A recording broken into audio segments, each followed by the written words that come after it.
Well, this is lovely, an opportunity for me as Dean of York to welcome you before you come here to see York Minster for yourselves.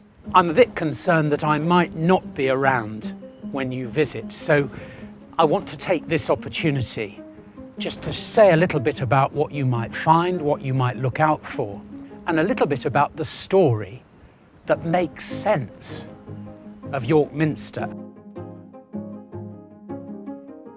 I'm Jonathan Frost. I'm Dean of York, and I'm a bit like your head teacher is in school. Your head teacher will organise things, work with colleagues. Just like that, I work with my colleagues here.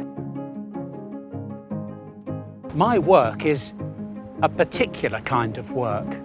When I was about 18, I sensed a call from God, which changed the direction of my life. I thought back then that I might be able to play cricket all the time. That's what I wanted to do. But that little voice, which I believe was the voice of God, gave me a nudge, asked me if I would be willing to serve the church. And I said yes, with my whole heart. And it's been an adventure ever since. I was thinking about it the other day, and I've been a follower of Jesus for nearly 40 years. And you know what? It's been tough sometimes, but I wouldn't change a thing, and I'd still say yes to Jesus. So what about the Archbishop of York? Well, the Archbishop of York, I am proud to say, honoured to say, is my friend. And he is a really lovely Christian man. He's the sort of person who would do anything for you if you asked him. But he's very busy because he, like your head teacher, he has work to do to make sure that the churches of the north of England work together well and share the story of Jesus in all that they do. So when you come, you probably won't see the Archbishop of York. Would you look out for his special seat? I'm not going to give away the name of his special seat, but it's the clue to York Minster, because York Minster is his church, not the Dean's. It's his church. But he would say, if he was standing here, he'd say, no, Jonathan, York Minster isn't mine or yours. It belongs to everyone. And our job is to make sure that it's open to everyone and really welcoming to everyone. York Minster is the Archbishop's seat. It's his base, if you like, but it's for everyone. What is this story which is the clue to why there is a Minster at all? Without this story, there'd be no Minster. Without this story, for me, I would think there was little hope. So what is this story? It's the story of Jesus. The same Jesus whom we are told loved children. The story of Jesus is amazing. I don't know about you, but I love stories. I love being read to. I love stories I know really well and I can know off by heart. The stories of Jesus are a bit like that. Jesus was a real person who lived right in the middle of history, and he had followers. And some of the stories are written by followers who knew him face to face, and they'd heard his stories. He was a great teacher. He wanted us to understand that God loved each one of us, especially children. God's love goes towards everyone. And Jesus spent his life living that. He told stories that helped us understand a little more of God's love, but he asked us not only to hear his words, to enjoy his stories and to listen to his teaching, but he asked us, and this is really, well, it's going to take me a lifetime to do this. He asked us to live the story. So the stories of Jesus that he told are a bit different from the stories we might read at school or at home in bed, or if we're fortunate enough to be read to. They're a bit different because when I read a story like that, I might enjoy the story, but then I put the book down or I come offline and that's it done. But what if the stories are to be lived? What if Jesus calls us to live the story? Not only to hear that God loves everyone, and children right at the heart of that, but to live that by the way we live with others. What do I mean? Well, in the classroom or in the playground, if someone is being left out, or if someone's sad or unhappy, I know that you will care for them. When you care for them, you're living Christ's story, or living the story of Jesus, because that's what he calls each one of us to be like. To hear that God loves everyone and cares for everyone, and then to put that story into practice by living it with our friends, with our mates, with those who are unhappy, and you know what? Even with those we don't like. Jesus calls us to be like him in loving everyone. Living Christ's story here, how do we put it into practice? How do we live that story? Well, one of the ways we live it out is through collective worship. And you will know all about that, won't you? Because each day at school, you gather together, often with a teacher or the head teacher, to have and enjoy collective worship, a time to reflect and to think, a time to pause before the day begins and to say our prayers. Well, we do just the same at York Minster.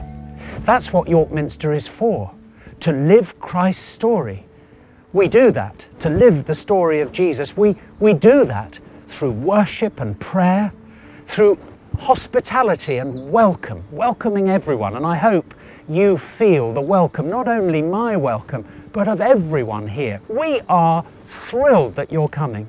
We try to live the story of Jesus through our service of one another, through taking care of one another and this most beautiful place. We put our story into practice by praising God, coming together and learning from Jesus so that we can live the story better in our lives. Jesus had a place in his life and heart for children. He said, "Let the children come to me." So as Dean of York, I am delighted that you've accepted the invitation to come to the place which lives by this story, the story of Jesus. Why are we so thrilled that you're coming? Why am I so thrilled that you've said yes to an invitation? Because children matter most. I've invited you really, and your school has said yes, because I want you to discover not only York Minster, but I want you to discover the story that lies at the very heart of York Minster, the story that is the reason for York Minster. Without this story, there would be no York Minster. And that story is all about Jesus. People use the word sacred to speak of a church or a special, holy place where people come to gather for prayer. So what do I mean by sacred? What makes something sacred? Well, I think, and it's part of the answer, and there will be other answers too, I think to be sacred means to be set apart for a particular use. And York Minster is sacred in that way. It is set apart for a particular use. And the use, if you like, of York Minster is to tell the story of Jesus and to live that story right in the midst of the world, in the midst of York and Yorkshire and the North, and so that the story of Jesus may be heard and received and given thanks for by everyone. So sacredness, or the sacred, is about being set apart for a special use. And of course it could apply. The same word applies to each one of us. When we say, Lord, in our prayers, please use me to love others, that's a sacred prayer and a sacred moment. The same word, sacred, can also be used about us too, you and me. We're sacred, we're offered for a particular use when we say in our prayers or live in our lives the story of Jesus. When we say, Lord, would you take my little life and make it a blessing to others? Would you use my words to encourage others? Will you use my friendship or my kindness to bring a bit of joy to someone who's alone or sad? You know, when we live like that, we become sacred. We become set apart, not in the same way as York Minster, but we become set apart for the work of Jesus, which is always, always, always the work of love. Would you look out for Jesus and his mum over the west door on the inside? When you go up the Minster, you will come to like a little raised stage with a very grand table on it with a cross and some candles. That's where each week we remember the story of Jesus, his life, his death, and we believe his resurrection from the dead, because I believe and Christians believe that Jesus is alive. Then as you go past that raised stage with the table and the cross and the candles, you'll come to the most amazing screen. It's got kings. Look out for the little figure of Jesus in gold. For me, that's my favourite bit of sculpture in the whole Minster. And it reminds me that Jesus is no longer on earth, but is now with us everywhere. A new form of existence. He's with us now and everywhere. And he's King of Kings. He is the King of all kings, but a gentle and kind and humble ruler. Remember to look up, because you might miss him. That's what Jesus is like. You might miss him because he's so humble and beautiful and radiant and lovely that so often we expect him to be like one of those grand kings when actually we miss him. But there he is, sitting on a throne in gold, King of Kings, welcoming us in. So look out for Jesus and his mum over the west door. Look out for that raised stage where there's a cross and candles, where when the church, because the church is not only a place, but it's the people who gather, where the church gathers to remember the story of Jesus, his life, his death on the cross, and his rising again. And if you go through the screen, I hope the doors will be open for you. That's where the choir often sings. If you go through and look up, you will see the great east window. It's amazing, either from inside the Minster or from looking from the outside in. It's amazing. And you'll need your binoculars, but let me tell you anyway, in case you don't see it, at the very top of that east window is what's called the Alpha, that's the first word in the Greek alphabet, and the Omega, the end. That's another title for Jesus, who will, Christians believe, come again in glory. We will see him again one day.